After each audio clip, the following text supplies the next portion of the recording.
집에서 절대로 쌀 올려놓고 향 피고 뭔가의 무속적인 행위나 솔루션을 집에서는 절대 하시면 안 되기 때문에 해도 덕이 없습니다. 그러니 여러분들의 이름으로 공든 탑을 쌓아가는 거예요. 그런데 무분별하게 끝내시는 분들이 있어요. 매우 많이 안 좋습니다.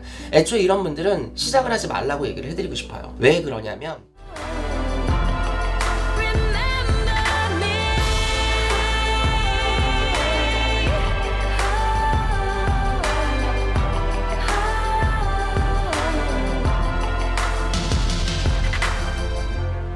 Remember me.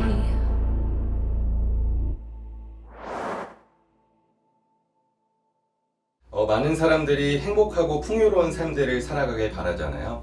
그래서 그거에 대해서 선생님께서 말씀 부탁드리겠습니다.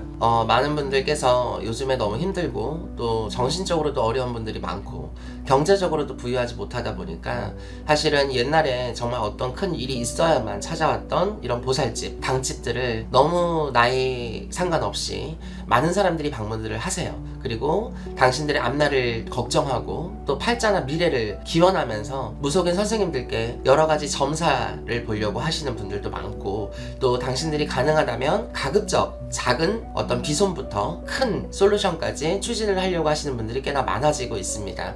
물론 우리 MZ세대 분들이나 Z세대 분들도 무속에 대해서 관심을 가지시는 분들이 옛날 수치에 비해서는 훨씬 더 급등하고 있어요. 그래서 사실 무속 쪽에서는 사실 이런 옛날에는 정말 간절하고 어렵고 선생님 정말 좀 살려주세요 했던 그런 분들 위주가 많이 사라지고 있고 너무 하염없이 선생님 저는 그냥 막연하게 어떤가요? 이제 20살, 21살짜리 친구들이 와서 저의 노후는 어떤가요? 저의 40대 남편은 어떤가요? 배우자는 어떤가요? 선생님 저는 아기가 몇 명 낳나요? 이런 친구들 보면 다 나이대가 21살, 20살 막 이래요. 저 어떨 때는 19살 친구가 와서 막연하게 자기 앞날을 걱정하면서 점사를 보려고 오시는 분들도 있었답니다.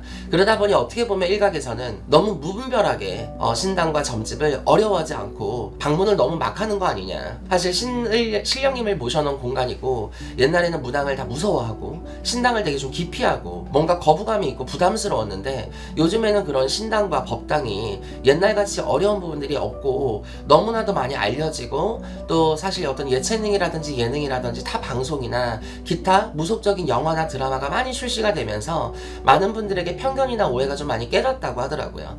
그러다 보니까 사실 너무 젊은 친구들도 점집에 많이 오게 되는데 사실 오는 거는 상관이 없습니다. 그런데 여러분들이 잘 되려고 사실 우리가 상담 끝에 항상 무속인들이 요청을 하거나 할 수 있는 게 있어요. 우리 무당들은 뭔가요?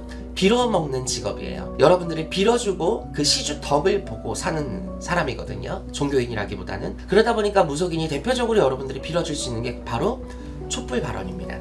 촛불 발언. 자, 왜 할까요? 내가 빌어줄 때 무속인이 자꾸 여러분들의 초를 키면서 아침 저녁으로 밤낮 없이 기도를 해줄 때 그 말대로 되라고. 말이 씨가 되라고. 근데 그 말이 씨가 되는 걸 무속인이 하기 때문에 도움이 되는 겁니다. 왜? 무속인은 신을 모셨어요. 어르신들을 모시고 조상님을 모시고 천재 신령님의 힘을 갖고 있는 중간업자입니다. 그러다 보니까 우리가 뭔가 입속에도 구함 속에도 힘이라는 게 있기 때문에 괜히 이 말대로 뭔가 말을 막 뱉어버리면 그 일이 일어나 버려요. 그런데 사실 우리가 구제 중생구제를 해야 되는 사람들이잖아. 진짜로 실제로 열이 받아서 에라이 X발 가다가 자빠져보라 그러면 진짜 사람이 자빠지거나 다칠 수도 있어요. 그만큼 무속인의 입과 말에는 살이라는 게 있다고 합니다. 신을 모셨기 때문에. 근데 우리가 그렇게 써먹을 수는 없잖아요. 이 말이 씨가 될 거면 기왕지사 여러분들 소원 쓰고 뭔가를 기원하고 염원하고 간절히 뭔가를 바랄 때 그 힘을 거기다가 써주려고 초기도를 올리는 거예요.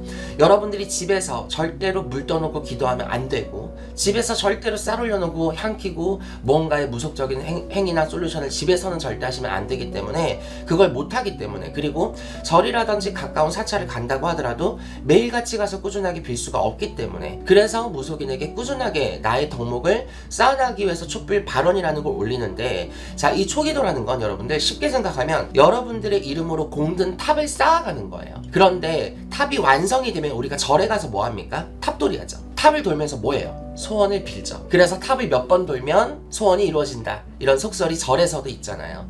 무속에서도 있습니다. 여러분들이 초를 꾸준하게 켜나가서 여러분들만의 무언가의 암묵적인 탑이 쌓여지면 언젠가는 여러분들이 원하는 그 한 방을 이루어준다고 생각하는 게 초기도인데, 이 초기도라는 걸 무분별하게 신청했다가 무분별하게 끝내시는 분들이 있어요. 매우 많이 안 좋습니다.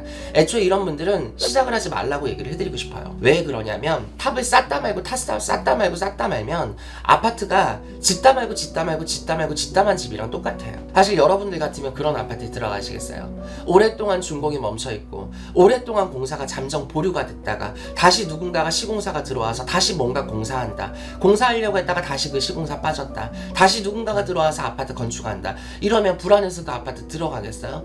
이미 시작부터 똥값됩니다. 여러분들조차도 그런 아파트는 기피하실 거예요.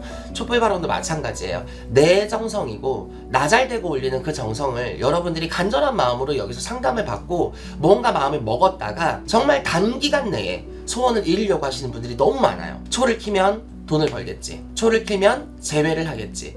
초를 키면 애인이 생기겠지. 초를 키면 바로 취업이 되겠지. 초 켰으니까 바로 합격되겠지. 그런데 문제는 뭐야? 그런 염원을 가지고 시작을 하는 건 좋아요. 그거대로 단타 1개월, 2개월, 3개월 안에 뭔가가 안 일어나면 에이씨 초도 의미가 없구나.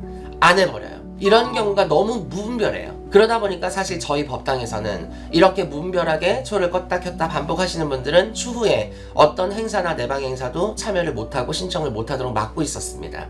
하지만 이런 데도 한계가 있잖아요. 그러다 보니까 여러분들도 정말 이 초기도라는 걸 신중하게 진지하게 생각을 하시고 임해하셔야 된다는 걸 첫 번째로 말씀을 드리고요. 두 번째, 윤도령도 남이에요. 여러분들한테는 내가 100번 빌어주는 것보다 남의 정성입니다. 내가 한 번 비는 것만 못해요. 내가 100번 비는 것보다 여러분들이 직접 한 번 와서 내가 간절하게 기도 올리는 정성을 따라갈 수가 없다는 게 여러분들 본인 정성이 진짜 크다는 거예요. 멀어서 해외에 있어서 이해할 수 있습니다. 하지만 수도권 내외 혹은 충청도나 이남 지역이라고 하더라도 한 달에 한 번이든 두 달에 한 번이든 세 달에 한 번이든 여러분들이 오셔서 여러분들의 초와 사주를 올려놓은 곳이야. 그리고 그 사주를 누군가가 빌어주고 있는 곳이에요. 와서 충분히 여러분들의 이름과 생년월일 읊으면서 소원도 올릴 수 있고 기도도 할 수 있고 절도 할 수 있다고 저는 생각을 하거든요. 그냥 맡겨만 놓고 자기 초가 잘 타고 있는지 어쩐지 관심도 안 가지고 오지도 않고 가지도 않고 무분별하게 방치해 놓는 그런 분들은 해도 덕이 없습니다. 그러니 여러분들 정말 이 초기도만 꾸준하게 잘 올리셔도 여러분들 일생일대의 마음의 어떤 변화, 긍정적인 어떤 심적인 변화, 그리고 일상에서 우리가 느낄 수는 없지만 누군가가 나를 빌어주고 있다라는 든든한 어떤 원천이 있을 수도 있고, 그런 것들이 잘 쌓였을 때 여러분들 신감을 애감을 눌러가고, 그리고 여러분들이 원하고자 하는 소구 소원들을 하나둘씩 조금씩은 이뤄갈 수 있으니까 이 초기도라도 여러분들이 꾸준하게 잘 올린다면 정말 없고 힘든 분들한테는 꽤나 많은 도움이 될 수 있다고 생각을 합니다. 감사합니다.